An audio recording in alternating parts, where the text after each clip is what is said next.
Okay, so first of all, welcome everyone to this session. So आज का session है how to build a portfolio. Okay, so ये actually एक बहुत ही important session रहेगा आप सबके ट्रेडिंग करियर में और क्योंकि इसमें आपको मैं ये बताना चाहता हूँ कि आप जो कर रहे हैं वो ठीक कर रहे हैं, बट उसको अगर बढ़ाना है या ग्रो करना है किसी भी आपके जो इन्वेस्टमेंट्स हैं, तो वो हम कैसे कर सकते हैं। ओके, तो सबसे पहले तो रहेगा कि आपको अपने गोल्स क्लियर रखने पड़ेंगे, राइट।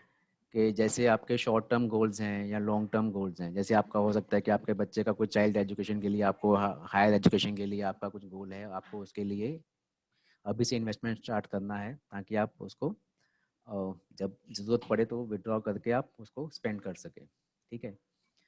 और लेट्स से कुछ आपका शॉर्ट टर्म गोल है, तो वो हो सकता है जैसे आपका है शॉर्ट टर्म गोल, मुझे अगले 1 साल में 2 लाख रुपया इकट्ठा करना है रिटायरमेंट के लिए। मुझे ऑफ कोर्स वो तो करोड़ों में चाहिए देगा, वो लाखों में नहीं नहीं सफिशिएंट रहेगा, ठीक है।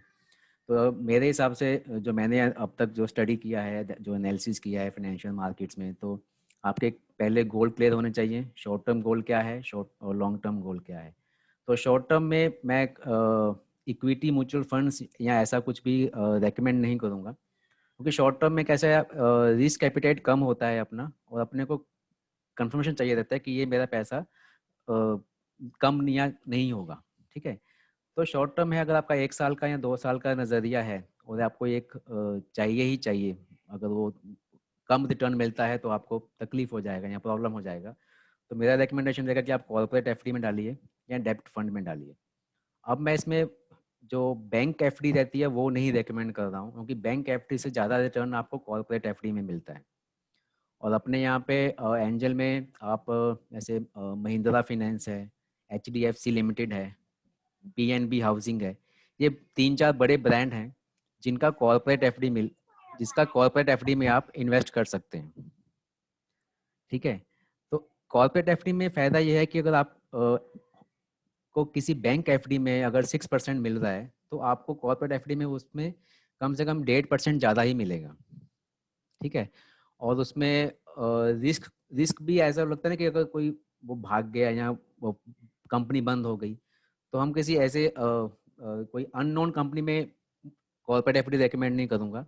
महिंद्रा फाइनेंस है, एचडीएफसी है और पीएनबी है, ये 3 बड़े ब्रांड्स हैं। बजाज फाइनेंस का भी है कॉर्पोरेट एफडी, तो आप वहीं पे इन्वेस्ट कीजिए, तो जहाँ पे आपको रिस्क भी कम है। एचडीएफसी बैंक तो भागने वाला नहीं है, ठीक है। एचडीएफसी जो लिमिटेड है, होम लोन का इतना बड़ा पोर्टफोलियो है, वो भागने वाला नहीं है छोड़ के, ठीक है। तो उसमें कॉर्पोरेट एफडी सेफ है, ठीक है। इट्स एज सेफ एज आप किसी बैंक में एफडी कर दो, बट आपको रिटर्न ज़्यादा मिल रहा है।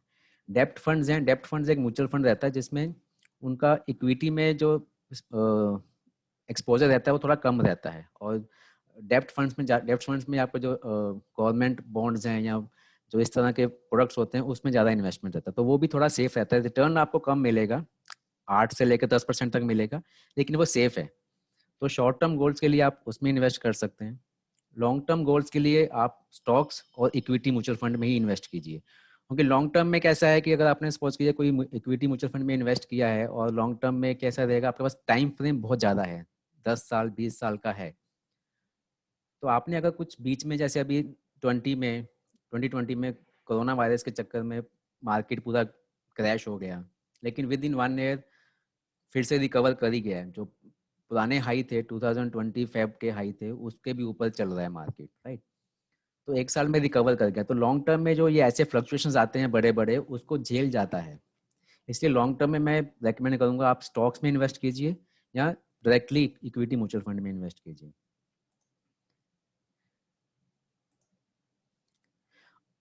अभी इक्विटी म्यूचुअल फंड में अगर या स्टॉक्स में आपको अगर इन्वेस्टमेंट करना है, तो उसमें भी आप अपने रिस्क के हिसाब से कर सकते हैं, राइट। शॉर्ट टर्म तो लॉन्ग टर्म मैंने समझा दिया आपको, लेकिन अगर आपका रिस्क एपिटाइट भी बहुत ज़्यादा है, तो आप क्या कर सकते हैं, 60% इक्विटी में कीजिए, 40% डेप्ट में कीजिए। अगर रिस्क एपिटाइट लो है तो 40% इक्विटी में कीजिए और 60% डेप्ट में कीजिए, ठीक है। अभी सेकंड है फोकस ऑन इक्विटी। इसमें कैसा रहेगा कि आपको कौन से शेयर्स में इन्वेस्ट करना है। पहले मैंने लिखा है इन्वेस्टिंग, इनकम इन्वेस्टिंग। अब इनकम इन्वेस्टिंग स्टॉक्स वो हुए जो ज़्यादा मूव नहीं करते, ठीक है, मतलब अगर मार्केट गिरा ज़्यादा गिरेंगे नहीं, मार्केट ऊपर ज़्यादा तो ज़्यादा चढ़ेंगे नहीं, लेकिन उनका डिविडेंड बहुत अच्छा रहता है।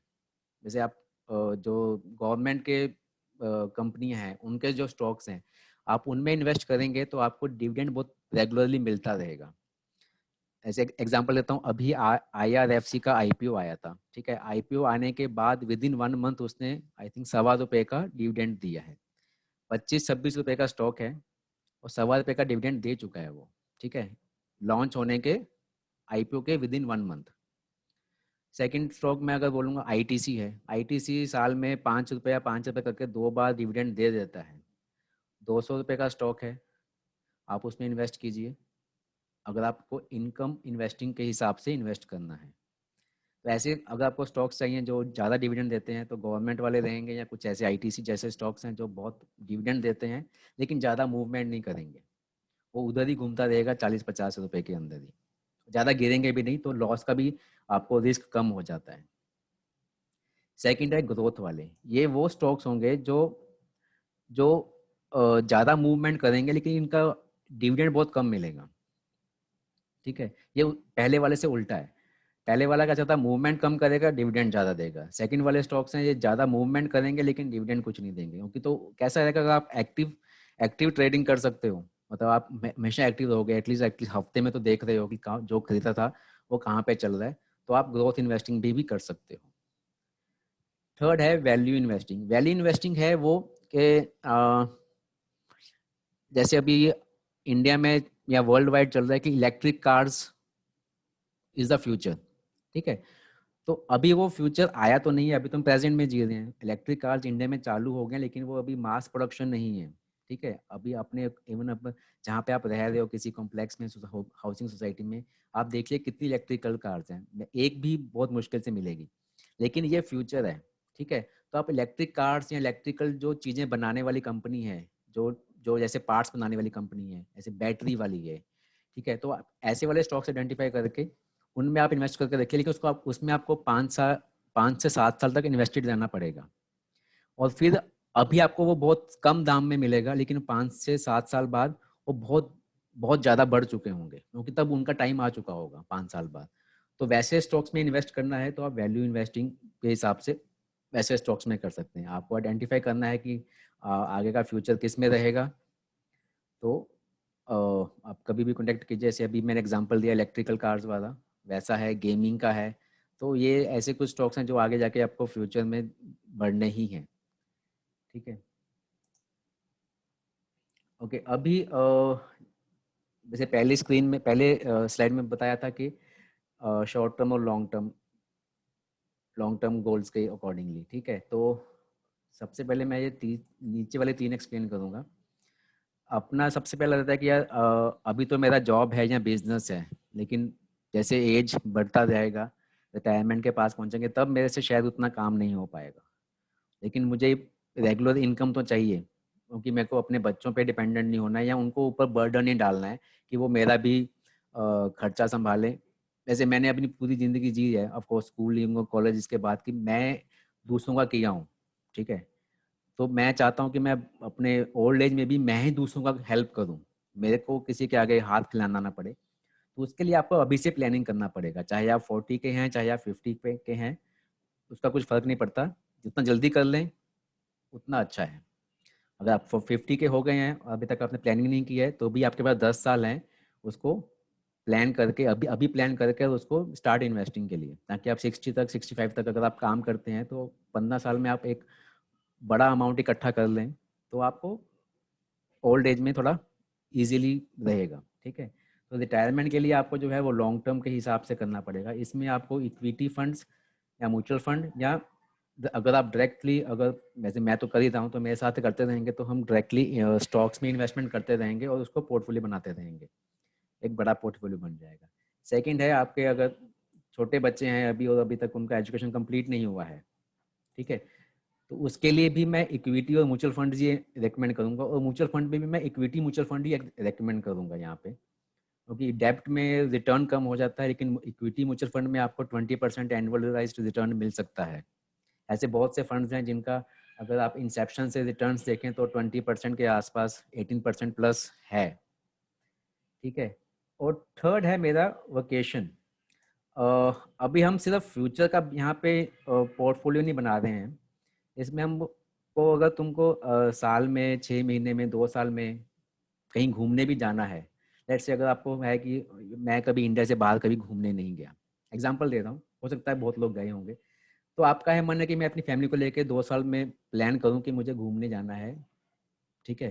तो आप उसके लिए भी एक प्लान कर सकते हैं, एक्सपेंसेस प्लान कर लीजिए, गोल बना लीजिए कि मेरे को सपोज कर 2 साल के बाद अगर मैं 4 लाख रुपया खर्चा करूंगा तो मैं ये एटलीस्ट ये सिंगापुर या आजू बाजू का दुबई या एक दो कंट्री में घूम के आ सकता हूँ। ठीक है। तो आप उसका एक गोल बनाइए और उसके हिसाब से उसमें इन्वेस्टमेंट चालू कर दीजिए। इसके लिए भी मैं इक्विटी और म्यूचुअल फंड ही करूँगा, डेप्ट फंड नहीं। डेप्ट फंड भी कर सकते हैं, वो आपका रिस्क एपिटाइट के ऊपर रहेगा। ठीक है। और ऊपर के जो 3 हैं, ये मैं इसलिए इसमें डाला हूँ पोर्टफोलियो में कि ये आपके पास होने ही चाहिए। पहला है इमरजेंसी फंड। ये इमरजेंसी फंड क्या होता है? इमरजेंसी फंड है कि इन केस सब कुछ बंद हो जाए, सब रास्ते बंद हो जाए इनकम सोर्स के। ठीक है। जैसे अभी 2020 मार्च में कोरोना वायरस के चक्कर में पूरा लॉकडाउन लग गया वर्ल्ड वाइड। ठीक है। बहुत से लोगों का जॉब गया, बहुत से लोगों का सैलरी डिडक्ट हुआ, बोनसेस नहीं मिले। ठीक है। अगर आपका सपोज कर मंथली एक्सपेंसेस 30,000 है, आपका सैलरी था 70,000, लेकिन वो कट होके आपको उतना ही 30-40,000 ही मिल रहा है, तो आपका ऊपर बहुत प्रेशर आ जाएगा।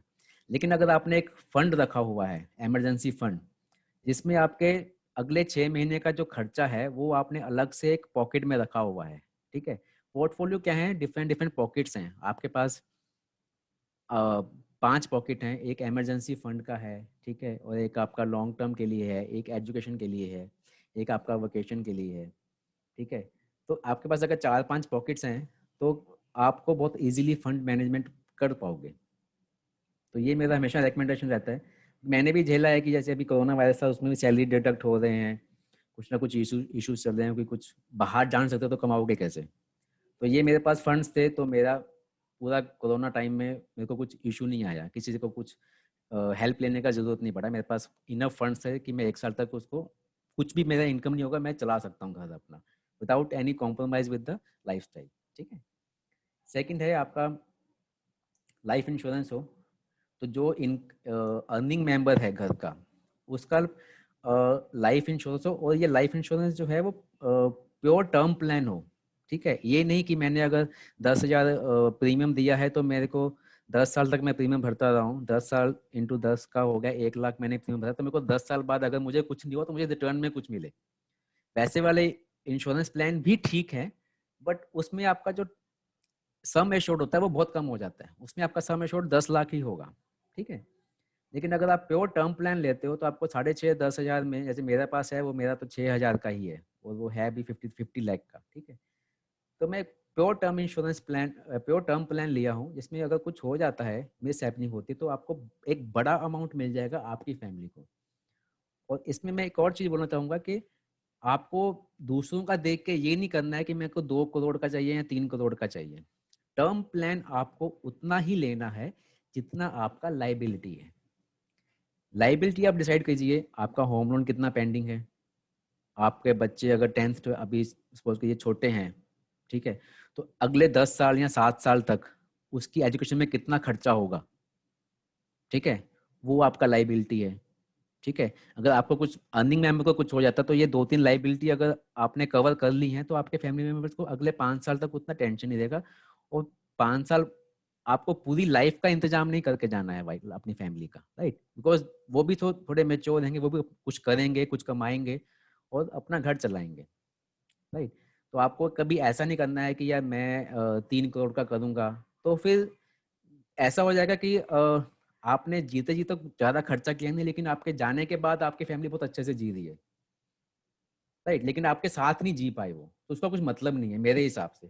तो लाइबिलिटी जितना है उतना ही टर्म इंश्योरेंस लीजिए आप। हेल्थ इंश्योरेंस अभी कोरोना टाइम में 3-3 लाख 4-4 लाख का बिल बन रहा था अगर आप प्राइवेट में एडमिट हो रहे हो, ठीक है। तो हेल्थ इंश्योरेंस अगर नहीं है और कुछ हेल्थ इशू हो जाता है किसी भी फैमिली मेम्बर को, तो एक बहुत बड़ा चंक आपका सेविंग का वो खा जाता है।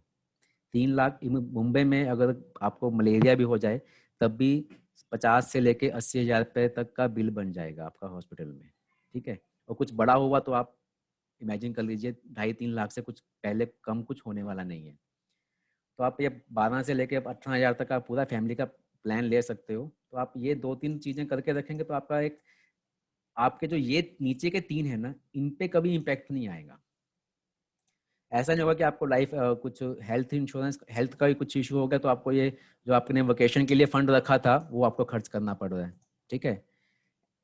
कुछ जॉब चला गया या कुछ इशू हो गया, इनकम नहीं आ रहा, तो आपको किड्स एजुकेशन का जो आपने रखा था फंड, उसको कट करके वहां से पैसे निकाल के आपको घर का खर्चा चलाना पड़ रहा है, ठीक है। तो ये जो बनाया है मैंने, ये बहुत ही मतलब स्टडी करके बनाया है। तो अगर आप ये 5-6 चीजें कर लेंगे तो आपका कभी ऐसा नहीं होगा कि एक पॉकेट से निकाल के दूसरे पॉकेट में डालना नहीं पड़ेगा। सबका अलग अलग है। और ऐसा भी नहीं है, जैसे मैंने यहाँ पे लिखा है 1,80,000 रुपया चाहिए, ठीक है। तो आपको पहले दिन ही 1,80,000 नहीं डाल देना है इसमें, ठीक है। आप अपने मंथली का प्लान कीजिए, 25,000 20,000 जो भी आप एक रखेंगे, लेकिन मेरा रिकमेंडेशन है कि जो आप मंथली कमा रहे हो उसका 10 to 20% आपका ये सब में कहीं ना कहीं जाना चाहिए, ठीक है। अगर आप सपोज कीजिए आपको चाहिए कि आपका ये किड्स एजुकेशन का नहीं है, ठीक है, तो आपका रिटायरमेंट का है, 10% वहाँ डालिए। फिर आप अपने पूरे एक्सपेंसेस कर लीजिए और जो बच जाए वो पूरे का पूरा डाल दीजिए इमरजेंसी फंड में, क्योंकि इसको जल्दी से जल्दी भरना है आपको। आपका अगर 2 लाख रुपया, अगर 30,000 खर्चा है, 2 लाख 1.5 लाख के आसपास आपका फंड में हो जाता है, डेप्ट फंड में, उसके बाद आपको इसको मंथली डालने की जरूरत नहीं पड़ेगी, ठीक है। तो अगर आप पहले 6 महीने या 7 महीने आप इसमें 10-10 हज़ार 20-20 हज़ार डाल देते हैं तो आपका ये पहले फंड पॉकेट भर जाएगा। इसको फिर छोड़ देना है, इसमें फिर मंथली इन्वेस्टमेंट नहीं करना है 7 मंथ्स या 8 मंथ्स के बाद, ठीक है। ये तो आपने दोनों, वन टाइम पेमेंट होता है एनुअली, और फिर आपको प्लान करना है कि इसमें रेगुलर चालू हो जाएगा, किड्स वाले में चालू हो जाएगा, और कुछ वेकेशन भी प्लान कीजिए। जैसे पैसा कमाना है और पैसा रखना है, रख के कुछ मतलब नहीं होगा, उसको खर्च करने का भी प्लान कीजिए आप, ठीक है। अगर वेकेशन का कुछ एक आपने इन्वेस्टमेंट किया है कि मेरे को 2 लाख 5 लाख चाहिए, मैं 1 साल बाद घूमने जाऊंगा, तो आप उसको स्पेंड भी कीजिए, ठीक है। अभी ये है जो ये लास्ट स्क्रीन है, ये बहुत इंपॉर्टेंट है, क्योंकि इसमें आपको मैं समझाना चाहता हूँ कि अ, सब लोग, आप में जितने भी लोगों ने ज्वाइन किया, सब लोग शेयर मार्केट में इन्वेस्ट कर रहे हैं, ठीक है। अभी काफ़ी लोगों का मैंने ऑब्जर्व किया है कि उन्होंने लेट से 25,000 रुपया, 50,000 रुपया, जो भी मैंने यहाँ पे 50 लिखा है, पर हो सकता है किसी ने 5 डाला होगा, किसी ने 50 डाला होगा। एक बार पैसा लगाया, ठीक है, वो शेयर डबल हो गया है, ट्रिपल हो गया है, या 50% रिटर्न दे रहा है, और वो वैसे का वैसा ही पड़ा है, ना तो उसको बेच के कहीं और लगाया, ठीक है। तो इससे क्या होगा, वो 50 का ना, 50 के ऊपर जो ज़्यादा से ज़्यादा 1 लाख हो जाएगा 1 साल में, बस वो वैसे का वैसा पड़ा रहेगा। फिर कुछ बैड न्यूज़ आएगा, वो शेयर फिर से नीचे आ जाएगा, फिर से आपका वो 1,75,000 हो जाएगा, ठीक है। तो उसमें आपका जो पोर्टफोलियो बन रहा है वो बहुत ही पैसिव रहेगा, ठीक है। तो लेकिन अगर हम, जैसे मैं आपके साथ हूँ, या शीतल आप हमेशा एक्टिव रहती है इस सब चीज़ों में, तो आप हमारे नॉलेज को लेके अपना गुड पोर्टफोलियो बनाइए, थोड़ा एक्टिव रहिए, वीक में एक बार कीजिए, थोड़ा सा एनालिसिस कीजिए, सुनिए, कुछ क्वेरीज हैं तो आप मैसेज करके पूछिए या फ़ोन करके पूछिए। अब मैं इसमें आपको सुनाना चाहता हूँ, जैसे आपने 50,000 अगर इन्वेस्ट किया है, और मैं यहाँ पे सिर्फ 8% का ही मैंने एडिशन कर रहा हूँ, क्योंकि ये जिसने भी ट्रेडिंग किया होगा तो उसने देखा रहेगा कि अगर 100 रुपये में शेयर लिया है, वो 108 में बिक जाता है 1-1.5 महीने में, ठीक है। 108 में बिक जाता है तो आपका 8% का रिटर्न है। अब उसको 108 रुपया को आपने फिर से इन्वेस्ट कीजिए। अगर ऐसे करते रहेंगे तो आपका देखिए 1 साल में 1,16,000 का पोर्टफोलियो तो बन जाएगा। ये मैंने बहुत ही मिनिमम लिया है, ठीक है। और ऐसा भी रहेगा, जैसे किसी को, अगर किसी को आईपीओ लगा है, वो पैसा डबल हो जाता है बहुत बार। रेलटेल का आईपीओ आया था, पहले दिन वो आई थिंक 94 से 121 पे क्लोज हुआ। काफ़ी लोग निकल गए, मैंने भी रिकमेंड किया था कि आधा तो निकल जाओ, लेकिन नेक्स्ट डे उसका कुछ न्यूज़ आया कि वो डेबिट डिविडेंड देने वाला है, उसको कुछ नया प्रोजेक्ट मिला है, तो वो 160 169 170 समथिंग का हाई मार के आया, मतलब पैसा डबल हो गया। जब पैसा आपका डबल हो गया तो आप उसमें से एटलीस्ट जो आपका लगा हुआ था पैसा, ठीक है, 15,000 आईपीओ में लगाया है, 15 का 30 हो गया, आपको बुक नहीं करना है तो एटलीस्ट जो आपका लगा था पैसा ना, जो आपने इन्वेस्ट किया वो तो निकाल लो, प्रॉफिट पड़ा रहने दो। मतलब मेरा क्या होगा कि 40% टू 50% क्वांटिटी निकाल लो और वो पैसा कहीं और इन्वेस्ट करो, ठीक है। अब दूसरा है कि ये है, ये इसको मैं बोलता हूँ डबल इंजन, ठीक है। ये था सिंगल इंजन, आपने जो लगाया उसको खरीदिए बेचिए और दूसरी जगह इन्वेस्ट कीजिए। ये जो सेकंड वाला है, ठीक है, ये है डबल इंजन। इसको मैं डबल इंजन इसलिए बोल रहा हूँ कि आपने 50,000 से स्टार्ट किया और उसमें आप हर महीने 5,000 ऐड करते जा रहे हैं। 50,000 का यहाँ पे 54,000 हुआ, अगर आपने 8% से भी रिटर्न में काउंट कर रहा हूँ, लेकिन उसमें आपने क्या किया, 5,000 और इन्वेस्ट किया, ठीक है। हर महीने आप 5,000 डिसिप्लिन के साथ इन्वेस्ट करते जा रहे हैं। जैसे जो आपका सैलरी डे है, आप उस दिन अपने रिस्क के हिसाब से, जो आपने अभी पहले हमने डिस्कस किया कि 10,000 डालना है, 5,000 डालना है, 15,000 डालना है, आपने उसको एंजल अकाउंट में ट्रांसफर कीजिए, फिर स्टॉक्स तो रेकमेंड होते रहते हैं, वहाँ पे इन्वेस्ट कीजिए। आप दोनों में फ़र्क देखिए, आपने एक बार पैसा डाला, उसमें अगर एक्टिव रहे तो वो 1,16,000 हो रहा है। आपने एक बार पैसा डाला, एक्टिव नहीं रहे, तो वो मेरे ख्याल से 70 भी हो सकता है, 1,00,000 भी हो सकता है, वो हो सकता है थोड़ा नीचे भी आ जाए वो, ठीक है। लेकिन अगर आप उसको मंथली में एडिशन भी करते जा रहे हो, ठीक है, हर महीने 5,000 या जो डालते जा रहे हो, तो वो साल के आखिर तक वो डबल हो जा रहा है, 2,00,000 के ऊपर जा रहा है वो अमाउंट, ठीक है। तो आपको ये समझ में आएगा कि इसमें मैंने कुछ बहुत ज़्यादा रिटर्न भी नहीं लगाए हैं, ठीक है। शेयर मार्केट में 8% एक महीने में कमाना कोई बड़ा चीज़ नहीं है, ईजिली कमा सकते हो। तो अगर आप, लेकिन अगर उसको डिसिप्लिन के साथ करोगे ना, तो वो बहुत पहले वाले के कंपैरिजन में डबल आपको रिटर्न दे रहा है। ये 1,00,000 है, ये 2,00,000 है, ठीक है। तो यही मेरा कहना था कि आप जो भी कर रहे हैं उसको डिसिप्लिन के साथ कीजिए। ये नहीं कि मैंने जून में लिया था, अभी वो डबल हो गया है और मैं कुछ नया इन्वेस्टमेंट नहीं कर रहा हूँ, ना ही मैं उसको बेच रहा हूँ। या तो आप ऑप्शन 1 वाला कीजिए कि आप उसको बेच रहे हैं, खरीद रहे हैं, तो भी ठीक है। अगर आप ये सेकंड वाला ऑप्शन करते हैं तो बहुत जल्दी आपका बहुत बड़ा पोर्टफोलियो बन जाएगा, ठीक है। आज के लिए इतना ही था। अभी किसी को कुछ क्वेरीज है तो बताइए मुझे।